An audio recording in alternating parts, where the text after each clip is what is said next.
My name's Dan. I worked as an intern with Innocence Matters from January to the beginning of March in 2014. And when I came over, the Suzy case was something Innocence Matters was working on fairly heavily. We were getting out and interviewing people who had been involved in the case around that time, people who could provide information and statements which could give us a clearer picture of what occurred back then. And the family and people who had been involved spoke to Mark Fenn, who had spoken to them and had taken some sort of role, it appeared to us, in investigating the case and trying to uncover the facts that would hopefully lead to Susan being released. And we were given quite a lot of emails, quite extensive emails that Mark had written to family members, sort of outlining what he'd done and what he was expecting, And so I guess it was quite exciting when we got that stuff, because a lot of it seemed to be useful. It seemed like he'd, investigated a lot of things that we could tap into, hopefully, that would hopefully bring us forward and limit the sort of groundwork we needed to do.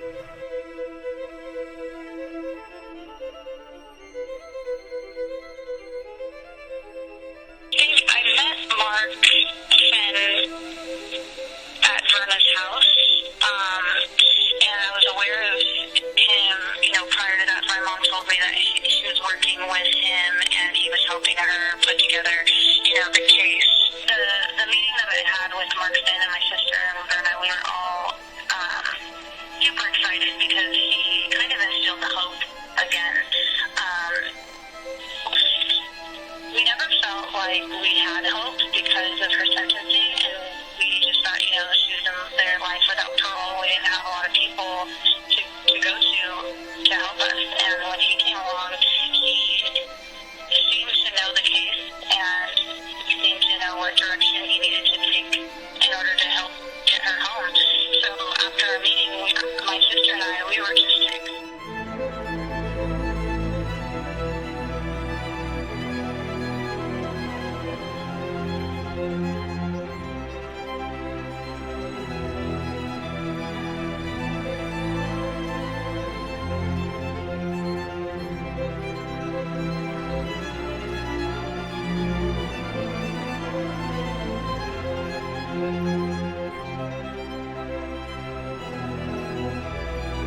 Within the emails, there was a lot of people mentioned, an investigator and a lawyer who we thought he would give up their contact information and we'll be able to contact them straight away and obtain a more developed storyline of where things sat.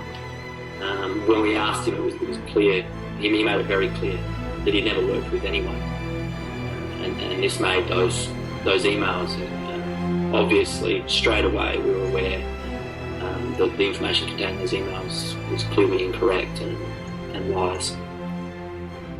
I've never met Kathleen Phillips. Never saw her once. I never even spoke with her on the phone.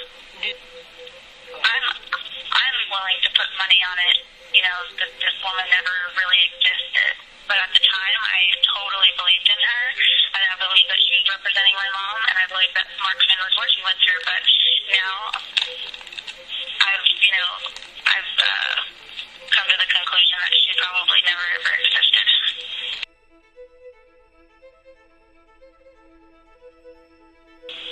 So he told me to write these essays, to basically explain the trouble I had growing up without my mom and her innocence and how it affected me. And he told me that he could use the essays and submit them to organizations that give you scholarships or grants and stuff like that. So, I was thankful for that, and I wrote essays and submitted them, and he turned them in for me. So he said, a few times, check the financial aid office at your school because they said they sent you a check. And I would check, and every time, and this happened multiple times, every time I checked, they didn't have anything on record. No one sent me money, nothing.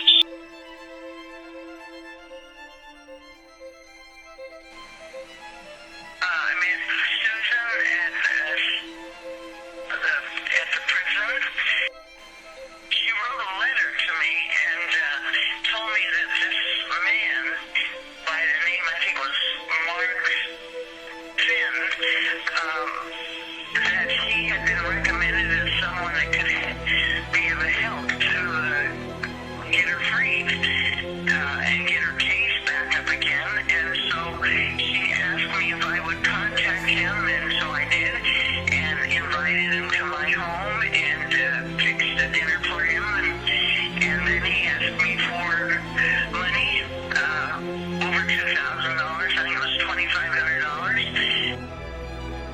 After a period of about a year or so, nothing had been given to me as anything that had substantially happened. It was always some kind of time that later he was going to be meeting a certain person or this person or that person, and I never heard any more on it. So I then began to check his records and look at the way that he'd asked me to present him the money, and found out that things that he had told me were fraudulent. And then I found out by checking it that those trusts had been closed several years before, and he was still using them. So that concerned me at that point, and I knew something was really fishy.